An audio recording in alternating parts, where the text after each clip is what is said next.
O texto que a gente vai ler hoje está lá em 2 Reis, capítulo 5, dos versículos 1 ao versículo 14. 2 Reis 5, versículo 1 ao versículo 14. A gente vai meditar um pouquinho hoje na palavra de Deus sobre a vida de Naamã. Uma vida que é bastante conhecida nossa, né? Esse texto sobre Naamã, que era um homem leproso, né? E ele é curado da sua lepra, né? Diz assim o texto. Eu vou ler pela minha versão, mas vocês podem acompanhar ali, ou na Bíblia de vocês. Naamã é curado da lepra.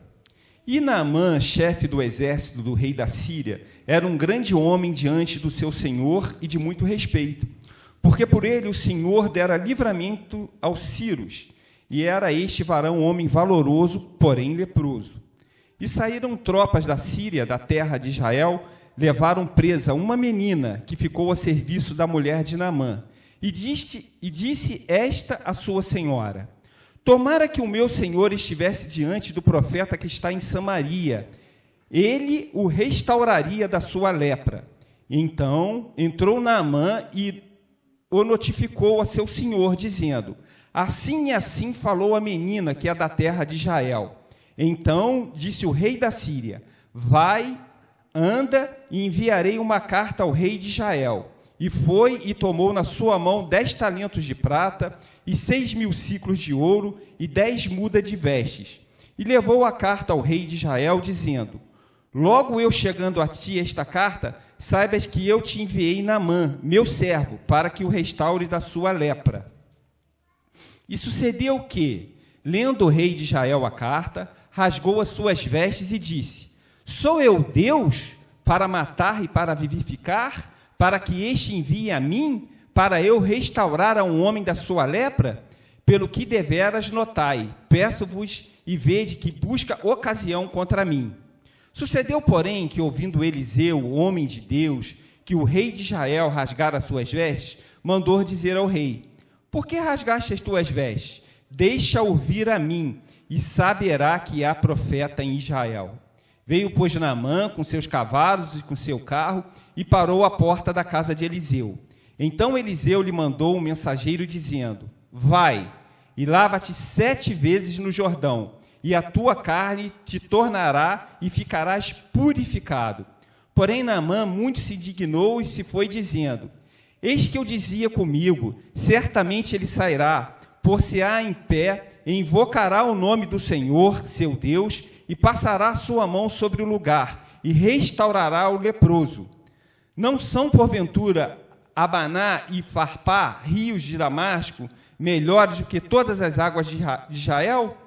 Não me poderia eu lavar neles e ficar purificado? E voltou-se e se foi com indignação. Então chegaram a ele os seus servos e lhe falaram e disseram: meu pai, se o profeta te disser alguma grande coisa, porventura não a farias? Quanto mais dizendo-te, lava-te e ficarás purificado. Então desceu e mergulhou no Jordão 7 vezes, conforme a palavra do homem de Deus. E a sua carne tornou como a carne de um menino, e ficou purificado. Amém, irmãos? Vamos orar mais uma vez? Senhor, nós louvamos o teu nome. Aqui está, Senhor, aquilo que nós temos de mais precioso na nossa vida, que é a tua palavra. Ela é santa, ela é eficaz, ela nos preenche. Por isso eu te peço humildemente, Senhor, que nesta manhã, aquilo que o Senhor colocou no meu coração, eu possa passar para a vida dos meus irmãos, e que nós possamos sair daqui, Senhor, nesta manhã, edificados pela tua palavra. Em nome do Senhor Jesus, amém, Deus. Queridos, algumas considerações eu queria ter com vocês nessa manhã sobre esse texto. A primeira consideração, a gente vai falar sobre a vida dessa menina. A Bíblia diz que era uma menina. Então, se ela era uma menina, ela não era nem uma criança, nem uma adolescente, uma menina. Talvez aí com seus 12 anos, 13, 11, por aí, né? A primeira observação que eu quero ter é que ela era uma escrava. E como escrava, ela não poderia se dirigir ao seu senhor. Ela não teria nem coragem de se dirigir ao seu senhor. Mas ela chega para a mulher de manhã e fala assim: ó, se se o meu Senhor for na minha terra, ele pode ficar curado. Obrigado, irmã. Ele pode ficar curado, porque na minha terra tem profeta, tem homem de Deus. A primeira coisa que eu quero dizer para vocês é que essa menina, ela não tinha rancor no seu coração.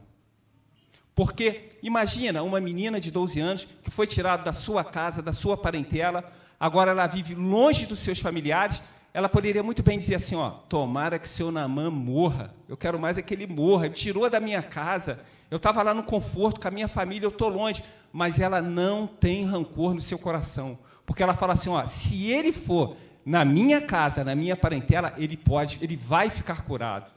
Essa é a primeira coisa que a gente pode tirar da vida dessa menina. E o crente, irmão, o servo de Deus, ele não pode ter rancor no seu coração. Ele não pode guardar mágoas. Certamente que a gente passa por lutas, algumas coisas magoam a gente, mas o servo de Deus não pode guardar mágoas no seu coração. É buscar ao Senhor, pedir ao Senhor, Senhor, tira da minha mente, do meu coração, essa mágoa sobre isso, sobre aquilo. A segunda coisa que a gente pode ver nessa menina é que essa menina ela tinha ousadia. Ela era ousada. Irmãos, no reino de Deus não há lugar para timidez. Nós não podemos ser tímidos no reino de Deus. Ela tem autoridade vinda de Deus, autoridade vinda do céu. Mas nós temos que tomar muito cuidado para não... autoridade é uma coisa, autoritário é outro. Né? E a gente vê, infelizmente, muitos crentes, às vezes, autoritários, achando que a sua religião é maior, é melhor do que os outros. Irmãos, o lugar mais alto que eu e você podemos estar, sabe qual é? É de joelho diante de Deus. É clamando ao Senhor, por misericórdia sobre as nossas vidas. Eu já disse aqui para vocês algumas vezes, e vou dizer de novo, que eu fiz visita num hospital aqui em Petrópolis durante muitos anos, e quando eu comecei esse trabalho, irmãos, o hospital é um lugar muito sério, muito sério. A gente tem que ter um porte todo especial para estar no hospital, não é de qualquer maneira, principalmente o servo de Deus. A Janaína sabe, ela trabalha, né, na área da saúde, sabe, a gente tem que ter um controle, um cuidado. E havia um senhor que fazia visita regularmente no hospital, e aí eu falei, eu vou aprender com ele, né? Ele deve saber bastante. E eu cheguei para conversar com ele, ele tinha, sabe, uma certa arrogância, ele não me deu atenção, e certa vez ele estava na porta de um quarto, folheando a Bíblia para ver o que falar. O hospital você já tem que entrar para saber o que vai falar. Se o paciente estiver dormindo, você não vai incomodá-lo. Se ele quiser ouvir, você vai falar. Se ele não quiser, você respeita a decisão dele. E ele apontava o dedo, ameaçando as pessoas, e eu achei aquilo, meu Deus, está errado, né? E aí ele saiu, eu entrei, e havia um rapaz naquele quarto, com quase 2 metros de altura, e aquele rapaz disse o seguinte para mim, Rogério, você e a sua equipe vêm aqui, faz oração, traz uma palavra, conta uma história, ouve a gente, vocês são muito bem-vindos aqui. Mas esse senhor que saiu daí, qualquer dia desse eu vou julgar ele daqui da janela. Ele falou assim para mim, 4º andar, irmãos. Então nós temos que tomar muito cuidado porque o crente, o servo do Senhor, ele prega com alegria, com amor, com graça, com misericórdia, mas com mansidão no coração. Todo ser humano, irmão, ele é apaixonado por algo. Né? Uns são apaixonados por futebol, o outro por carro, o outro por novela, o outro por filme, e até pelo político. Né? Muitas pessoas se apaixonam pelo político e defendem seu político como incidente. Irmãos, nós temos que ser apaixonados pela palavra de Deus. Nós temos que ser apaixonados como essa menina era apaixonada por Deus. A nossa paixão, a nossa alegria, o nosso prazer tem que ser a palavra de Deus. Provérbios 4, 23 diz, sobre tudo que se deve guardar, guarda o seu coração, porque dele procedem as saídas da vida. Tudo que a gente deve guardar na nossa vida é o amor, é a palavra de Deus, é deixar com que a palavra de Deus se entranhe na nossa alma, na nossa vida. Hoje, irmãos, a palavra de Deus assim diz que o amor ia se esfriar, e como que nós temos visto isso? As pessoas se esfriando da palavra de Deus. Eu gosto muito, eu vou dizer, vocês me conhecem, sabem do meu jeito de ser, eu gosto muito de falar da palavra de Deus. Eu chegar num lugar e a pessoa me der ouvido, eu fico horas ali falando da palavra de Deus, com alegria no coração, com prazer. E esses dias eu estava aqui, eu vim numa loja, a trabalho e estava tocando uma música evangélica. Eu sei que os donos também são nossos irmãos e os funcionários são nossos irmãos. E aí eu comecei a falar com um da palavra de Deus, falar com o outro falou assim, é assim, o outro... Ah. Irmãos, as pessoas estão se esfriando do amor de Deus. As pessoas não sentem mais prazer, muitos, infelizmente, dos nossos, não sentem mais prazer em sentar, em conversar sobre o reino de Deus. E isso é uma coisa que a Bíblia nos alerta, que o amor ia se esfriar, e a gente tem que tomar muito cuidado com isso. Sabe aquele primeiro amor, quando você conheceu a Jesus, conheceu a sua palavra, e você é inflamado, sentiu o prazer de estar na casa de Deus? A vida, ela se encarrega de tentar tirar isso de você. Né? Hoje em dia, infelizmente, muitos crentes viraram crente busca-pé. Vocês lembram do Zé Busca-pé, daquele desenho que tinha um chapelão assim? E a mãe falava, Zé, vai buscar água. Ele falava, buscar água dá muito trabalho, buscar água é muito cansativo. Zé, vai trabalhar. Trabalhar dá muito trabalho, trabalhar cansa muito. Hoje em dia nós estamos cheios de crentes Zé Busca-pé, irmãos. Terça-feira nós estávamos aqui fazendo visita na casa da Vânia. Que bênção que foi. Vamos na casa da Vânia? Não, fazer visita dá muito trabalho, cansa muito. Vamos no culto quarta-feira? No culto quarta-feira eu estou cansado, não dá. Não. Vamos quinta-feira. Quinta-feira nós fizemos o quê? Quinta foi, eu inverti. Terça-feira foi o nosso estudo aqui sobre o livro, né, que tem sido uma bênção. Vamos no estudo do livro? Não, estudar dá muito trabalho. Ontem nós temos reunião de casais. Vamos na reunião de casais? Eu não vou na reunião de casais, não. Estou muito cansado, não vou, não.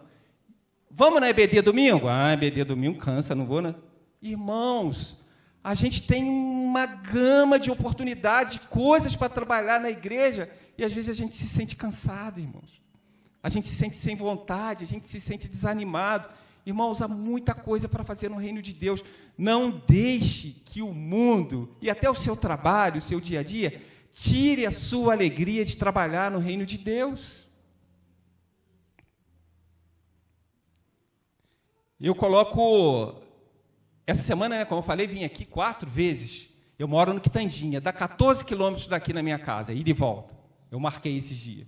Eu boto gasolina no carro para vir aqui, mas a gasolina ela vai acabando. Se eu não abastecer de novo, eu vou ficar a pé na rua aí, ou não vou sair da garagem. Né? Eu tenho que abastecer. E quanto mais gasolina eu boto no meu carro, mais o carro anda. O carro, se tiver pouca gasolina, é mais ou menos assim, né, Manel? O Manel é mecânico. Quanto mais gasolina, mais o tanque tem, mais o carro rende. Assim é a nossa vida com Deus, irmãos. Quanto mais gasolina você bota no seu coração, mais a presença de Deus, mais você caminha com Ele, mais você tem vontade de caminhar com Ele, mais você tem vontade de estar nas coisas concernentes ao reino de Deus. Mas, irmãos, se você não encher seu tanque, você vai esvaziar. Vai esvaziar. E tem uma hora que você vai parar. E você vai ficar assim, tentando pegar e não vai pegar. Se encha da palavra de Deus, meus irmãos. E aí o segundo personagem que a gente vai tirar nessa história era Naamã, né? Naamã era um homem importante, chefe do exército da Síria, né? A mulher dele fala assim, a menina aí falou, Naamã, que você for lá em Israel, lá em Samaria, você vai ficar curado, né? E aí ele olha e fala, é? E aí o que ele faz? Ele chega ao rei da Síria e fala, meu senhor, está acontecendo isso, a menina falou que se eu for lá eu vou ser curado. E aí, o que o rei da Síria faz? O rei da Síria faz uma carta para o rei de Israel para curar Naamã. O que o rei entende? Eu vou curar ele? Eu não tenho essa possibilidade. Irmãos, nós estamos sobre autoridade humana. É bíblico a gente respeitar a autoridade humana, né? A gente orar pelos nossos governantes, a gente orar pelos nossos líderes. Mas você e eu estamos sobre uma autoridade que é muito maior do que qualquer autoridade humana. É a autoridade espiritual. É a autoridade que vem do céu. É a autoridade que vem de Deus. A sua vida, a minha vida, tem que ser dirigida por essa autoridade. Tanto é que o rei fala, olha, eu não sou capaz. E aí o que acontece? Entra Eliseu na história, né? O profeta sabe da história, fala assim, manda Naamã vir até a mim. Né? Manda ele vir até a mim. E aí Naamã vai até Israel. Né? Chegando lá em Israel, o que acontece? Eliseu chega e fala para um dos seus moços, fala assim, nem abre a porta, irmãos. O interessante da história é que Eliseu, ele achava que ele seria recebido com pompas. Naamã achava que seria recebido com tapete vermelho, que teria bandas, orquestras, afinal, ele era um chefe do exército, né? Aquele que está na igreja esperando receber aplausos, pompas, circunstâncias, irmãos, está mais preocupado com a sua vaidade, com o que te fazia a obra de Deus. Aquele que faz a obra de Deus, aquele que está na igreja, aquele que trabalha, ele não quer ser reconhecido, ele não quer receber aplausos humanos, ele não quer receber condecorações, ele quer alegrar o coração do seu Senhor. Ele quer servir o seu Senhor de todo o coração, de toda a alma, entendimento. Irmão, servir ao Senhor é um privilégio. Quando você faz algo por reino de Deus, a gente tem que chegar e falar assim: Deus, muito obrigado, porque mesmo sendo falho, pecador, errante, o Senhor me escolheu para trabalhar na sua obra. Irmão, você tem um privilégio imenso na sua vida, que é poder participar das coisas do reino de Deus. Mas Naamã, ele se sentia um homem importante. Certamente eu vou chegar lá, o profeta vai vir, vai parar a cidade, vai botar um microfone, vai botar um carro para que todos ouçam. Naamã está chegando, o grande chefe do exército está chegando, e vai ter pompas, e vai ter circunstâncias. E o que acontece? Nem abrir a porta para Naamã, o profeta abriu. Vá lá, mergulha no rio, lá 7 vezes ele vai ser curado. E aí Naamã faz bico. Quantas pessoas, às vezes, irmão, por tão pouco, tão coisas pequeninas, saem das igrejas? Ah, não quero mais lá, não. Ah, o pastor não apertou minha mão, não disse que eu era bonito. Tantas coisas pequenas que as pessoas se desviam. Irmãos, e o inimigo das nossas almas vai sempre usar detalhes, pequenas coisas para te tirar da presença de Deus, para fazer com que você afaste do caminho. E aí entra agora mais um personagem nessas histórias. São os servos de Naamã. Irmãos, os servos de Naamã, o que faz? A Bíblia diz assim, né? Meu pai, né? Trata Naamã com carinho, né? Meu senhor, olha só, se o profeta disse para o senhor fazer isso, se fizesse fazer outra coisa, o senhor não faria? O que custa? Nós já estamos aqui. Vai lá, mergulha no rio 7 vezes, faz assim como o profeta falou. Irmãos, certifique-se a sua vida de pessoas que querem teu bem, de pessoas que querem caminhar contigo, de pessoas que querem ver o teu crescimento espiritual, de pessoas que querem ver você progredir na sua vida financeira, sua vida espiritual. Não dê ouvidos, irmãos, a quem não quer caminhar com você. Tantas pessoas, às vezes, nos cercam e falam palavras que querem nos desanimar, que querem nos parar. Não dê ouvido a essas palavras. Dê ouvidos a quem realmente quer que você progrida, que você avance no reino de Deus. Fique com pessoas que querem ver o teu crescimento, que te impulsionam, que te jogam para cima. De palavras maldadas, de coisas para tirar a gente da presença de Deus, tem muito por aí. A televisão está cheia disso, né? Infortúnios da vida, de pessoas que falam mal da gente, tem muitos por aí já, né?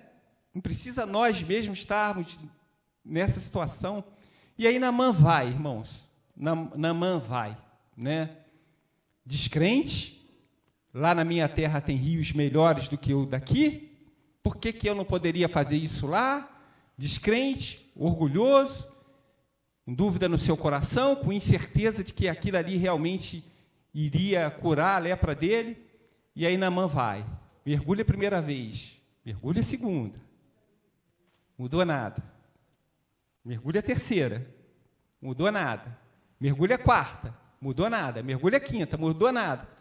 Às vezes, irmãos, a gente passa situações na nossa vida que parece que a gente está mergulhando no rio e não está acontecendo nada.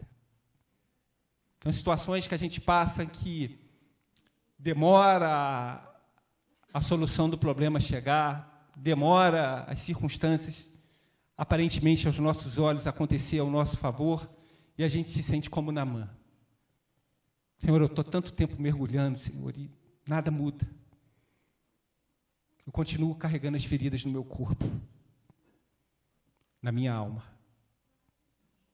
Mas, irmãos, há um Deus no céu que se preocupa com você, que te ama tanto e que está curando as suas feridas, que está curando a dor da sua alma.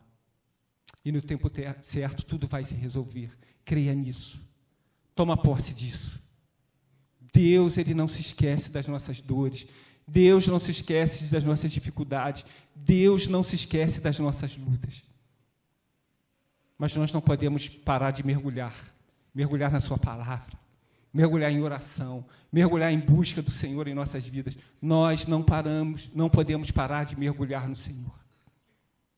E diz a Bíblia que ele mergulha pela 6ª vez. E diz a Bíblia que ele afunda pela 7ª vez. E quando ele levanta, que ele olha, ele está curado, ele está restabelecido. A vida dele é transformada. Imagino eu, Naamã, depois dessa 7ª vez que se levanta, está curado. Ali, irmãos, todo o seu orgulho, todo o seu tapete vermelho, toda a sua vaidade, toda a sua pompa, toda a sua esperança de que ele teria centenas de pessoas querendo adorá-lo ali, esperando ele, um grande homem, cai por terra nesse momento. Ali, talvez naquele momento, entra um homem humilde que entende que todos nós somos completamente dependentes da graça de Deus para viver. Eu dependo da graça de Deus para viver. Sem a graça de Deus é impossível viver. E aí, irmãos, nessa história toda, entra mais um personagem. Geazi. Quem é Geazi? Geazi é um moço que trabalhava junto, que servia ao profeta Eliseu. E aí Geazi, Naamã diz para Eliseu, fala assim, Naamã veio, irmãos, carregado de ouro, prata, vestes. Ele veio carregado para dar para o profeta, em troca da bênção que ele ia receber. E aí o profeta fala assim, não quero nada, pega tudo que você trouxe e leva de volta, não quero nada. Sabe por quê, irmãos? A obra de Deus é de graça recebeis, de graça vocês vão dar. Quantas pessoas têm pregado o evangelho aí, o evangelho da luxúria, da riqueza, do ter, do possuir, e quantas pessoas têm ficado milionárias em nome de Jesus, em nome do evangelho.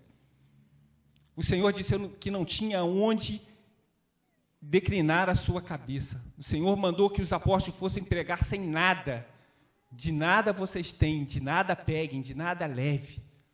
Porque o evangelho nós recebemos, essa graça, misericórdia, que um dia alcançou a minha vida, foi de graça, eu não paguei por isso. E de graça, com alegria no coração, eu tenho que espalhar o evangelho por onde eu passo. Leva, Naamã, tudo que você trouxe. E aí Naamã pega o cavalo dele, a turma dele toda e vai embora. Feliz da vida, transformado. Geazi olha, é um moço de Eliseu, olha aquilo, vê Naamã indo embora com aquela riqueza toda, pensa assim, ai meu Deus, é muita coisa que está indo embora. Nem um pouquinho de ouro, nem um pouquinho de prata, nem um pouquinho de vestes. Ah, não, peraí, não é assim não. Geazi vai até Naamã. E aí, Geazi chega para Naamã e fala assim, olha, meu senhor disse que era para pegar só um pouquinho, alguma coisa assim. E aí Naamã, com alegria no coração, ele queria dar as coisas para o profeta, ele pega algumas coisas e dá para Geazi, e quando Geazi volta, o profeta Eliseu diz assim, olha, lá no capítulo 5, do 25 ao 27, olha o que o profeta Eliseu diz.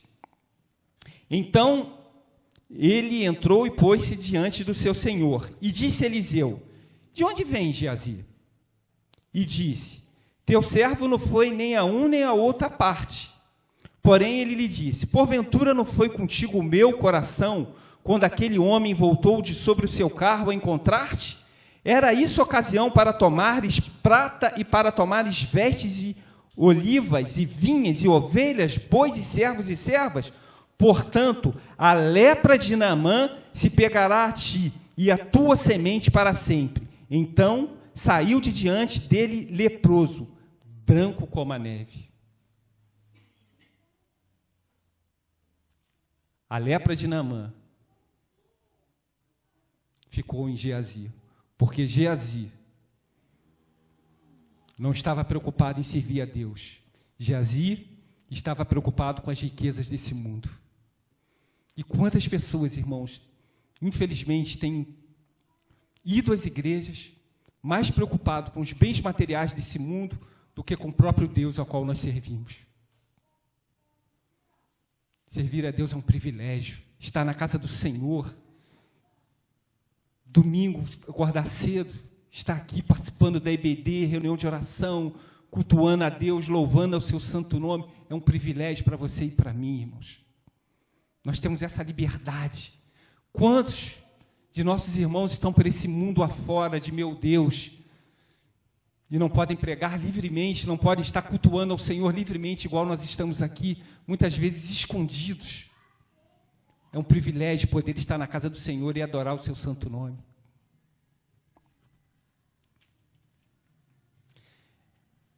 Hebreus 4:12 diz, porque a palavra de Deus ela é viva, ela é eficaz, ela é mais penetrante do que qualquer espada de 2 gumes e penetra até a divisão da alma e do espírito, e de juntas e medula, ela é apta para discernir os pensamentos e intenção do coração. Irmãos, o versículo está dizendo que a palavra de Deus, ela entra, ela discerne, ela divide medulas, células, é como se ela entrasse no nosso corpo, ela transformasse, ela molda, ela nos dá alegria, ela nos dá vida. A palavra de Deus, ela dá vida para os seus filhos. E nós não podemos perder essa alegria que a palavra de Deus produz no nosso coração. Quantos crentes vêm para a igreja igual o carro com pouca gasolina, cansado, arrastado. E sai daqui, irmãos, vem domingo, e sai daqui cheio, o pastor prega e o irmão dá um testemunho e sai cheio. Aí só volta na igreja no outro domingo, aí chega aqui se arrastando de novo. Irmãos, precisamos nos alimentar todos os dias. Não é só de domingo a domingo, é todos os dias. Nós precisamos nos alimentar dessa palavra que transforma a nossa vida, nossa alma. Isaías 40, do versículo 29 a 31, diz, dá vigor ao cansado e multiplica as forças ao que não tem nenhum vigor. Os jovens se cansarão e se fatigarão, e os jovens certamente cairão, mas os que esperam no Senhor renovarão as suas forças e subirão com asas como águias, correrão e não se cansarão, caminharão e não se fatigarão. Precisamos nos encher da palavra de Deus. Eu tive uma experiência com Deus, há muitos anos atrás, que ilustra bem na minha vida esse versículo. Renovarão as suas forças e subirão. Eu estava reformando a casa de uma senhora, um projeto voluntário, e estava eu e o pastor Mário Miller. E eu falei com a Carla assim, Carla, essa senhora, ela tinha 32 anos de idade, ela tinha AIDS, o marido passou AIDS para ela, depois ele faleceu, e AVC. E ela ficava assim, irmãos, com a mãozinha para trás, falava assim, um dia Jesus vai mandar alguém aqui para arrumar meu barraquinho. E ela bem debilitada de saúde, e o pastor Mário caiu na casa dela e começou a reformar, e eu vi que ele estava sozinho. Eu larguei a confecção, larguei tudo, falei, Carla, segura as pontas aí que eu tenho que ir lá ajudar o pastor. E nós ficamos, irmãos, mais de um mês, todo dia, de 7 da manhã às 6 da noite, reformando a casinha dela. Chegou um ponto, irmãos, que eu não tinha mais força, de tanto carregar cimento, pedra, areia, telha, virar laje, e eu estava assim. E eu fui para um dos cômodos daquela casa, e eu chorei diante de Deus, eu falei, Senhor, eu não tenho força, eu não consigo mais. E Deus falou assim comigo, eu te coloquei aqui, eu te capacito. E se você quiser terminar essa obra que é minha, eu é que renovo as tuas forças todos os dias. Irmãos, eu levantei ali, parecia, sabe quando você dorme 12, 15 horas direto e você acorda completamente restaurado? Eu levantei dali completamente restaurado, transformado. E aquilo me deu tanta alegria no meu coração que eu falei, Senhor, eu vou ficar aqui o tempo que o Senhor desejar. eu vou terminar essa obra, porque essa obra não é minha, essa obra é do Senhor. Nessa mesma casa, irmãos, havia por cima um rapaz que era o responsável lá pela comunidade. E aí eu fui lá falar com ele, e ele disse o seguinte para mim: amigo, fica tranquilo, é um prazer receber vocês aqui, eu já sei quem é você, eu já sei qual é a intenção de vocês aqui da comunidade. Eu só quero dizer uma coisa para você: ali tem culto segunda-feira, lá tem terça, ali tem culto quarta. Cada lugar ele ia dizendo o dia que era o culto. E ele disse assim para mim: nunca ninguém se levantou aqui na comunidade para ajudar a nossa irmã. Vocês vieram lá de longe para fazer a obra na casa dela. Contem comigo para o que vocês precisarem. E aquilo me deixou com um ponto de interrogação na cabeça, porque eu fiquei pensando: poxa, a senhorinha da comunidade precisa tanto de ajuda e precisou vir alguém de fora para ajudar a irmã, sendo que aqui tem tantos irmãos em Cristo que poderiam ajudá-la. Irmãos, nós temos que estar atentos, com os nossos olhos voltados para aqueles que precisam de nós. E muitas vezes, aqueles que precisam de nós estão do nosso lado e não falam nada. Hoje na EBD, né, Jerusa, nós estávamos falando exatamente sobre isso, sobre o olhar que nós, como crentes em Jesus, temos que ter pelos que sofrem, aqueles que passam dificuldades, aqueles que passam necessidade. A nossa vida tem que estar à disposição dessas pessoas e para a glória de Deus, para o reino de Deus.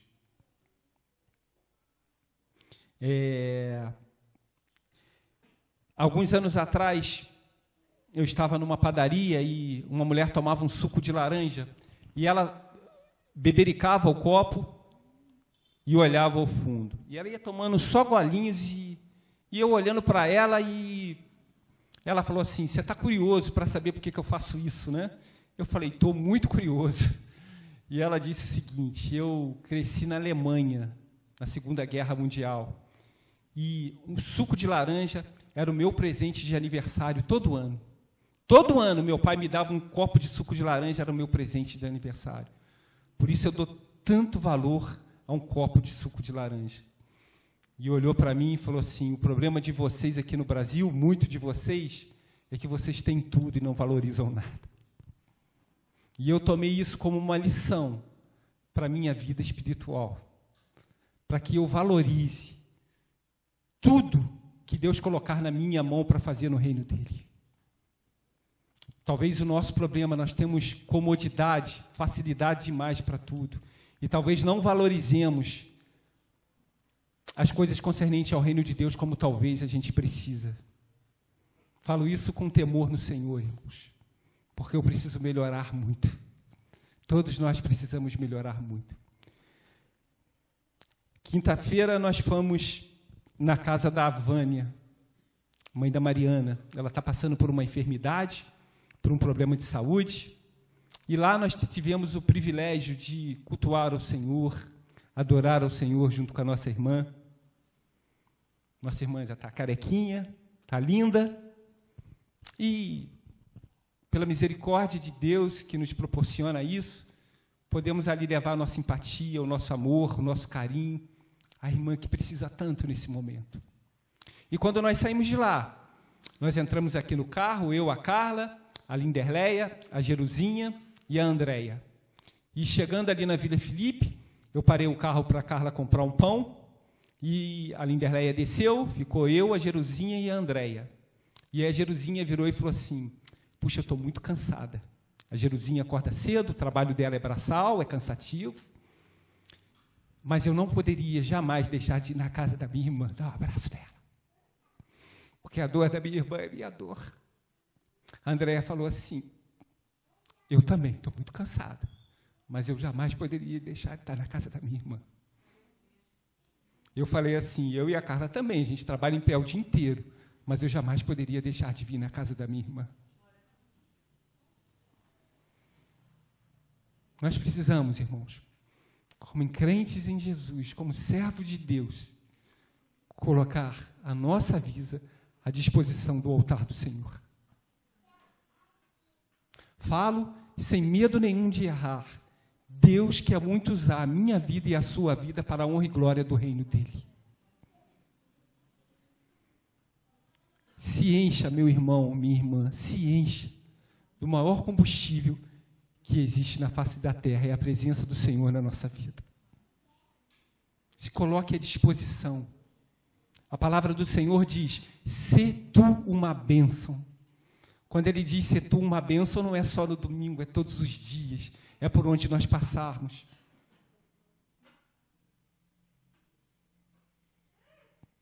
Há pouco tempo, um tempo atrás, uma moça me falou conosco, Rogério, eu precisava tanto que alguém fosse ver meu pai no CTI. Já falei com o meu pastor, mas ele não vai. Eu liguei para o pastor Marcelo, falei, pastor Marcelo, a situação assim, assim, assim. O pastor Marcelo, no outro dia, estava lá falando com o pai dela, levando o amor, a graça de Deus sobre a vida daquele homem, sozinho, triste. E ela me ligou e falou, puxa, ele foi tão mais rápido do que eu imaginava. Eu falei assim, é porque o pastor Marcelo entende que o reino de Deus, as almas, as pessoas, é prioridade sobre todas as coisas na vida dele.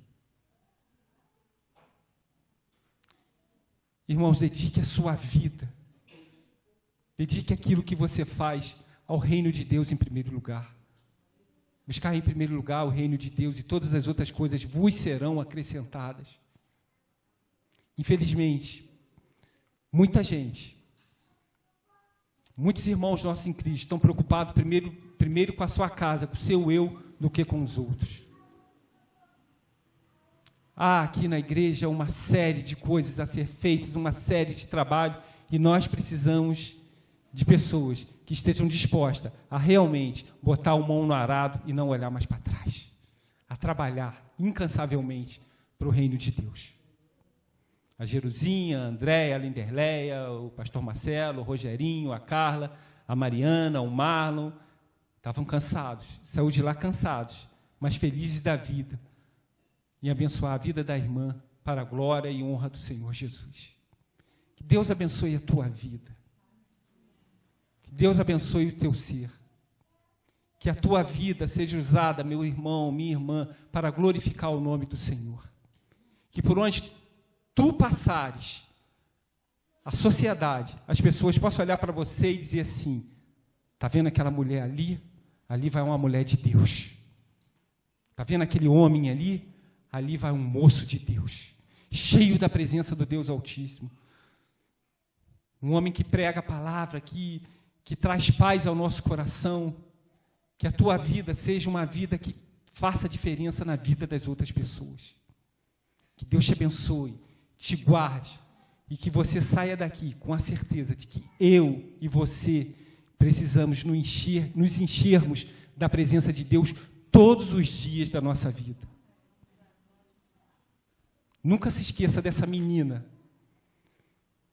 que com tão pouca idade fez a diferença na vida de Naamã. Faça a diferença na vida das pessoas. Deus quer te usar para fazer a diferença na vida das pessoas. Amém?